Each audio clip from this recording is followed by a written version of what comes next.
السلام علیکم، پیار والے کی جانب سے پیار والوں کے لیے۔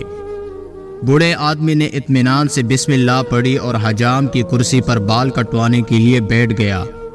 بوڑھے کے چہرے پر موجود نرم مسکراہٹ سے حجام کو بات چیت کا حوصلہ ہوا۔ حجام نے کہا، دنیا میں بہت سے مذاہب خدا کو مانتے ہیں، لیکن میں خدا کے وجود کو نہیں مانتا، نعوذ باللہ۔ مسلمان بوڑھے نے پوچھا، کیوں نہیں مانتے؟ حجام نے کہا، دنیا میں بہت پریشانیاں، مصیبتیں، بدحالی اور افراتفری ہے۔ اگر خدا کا وجود ہوتا تو یہ سب مصیبتیں اور پریشانیاں بھی موجود نہ ہوتی۔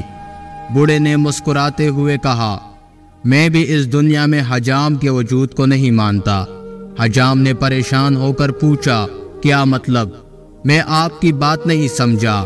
بوڑھے نے حجام کی دکان سے باہر گزرتے ایک گندے اور لمبے بالوں والے شخص کی طرف اشارہ کر کے کہا، کیا تم اس شخص کے لمبے اور گندے بال دیکھ رہے ہو؟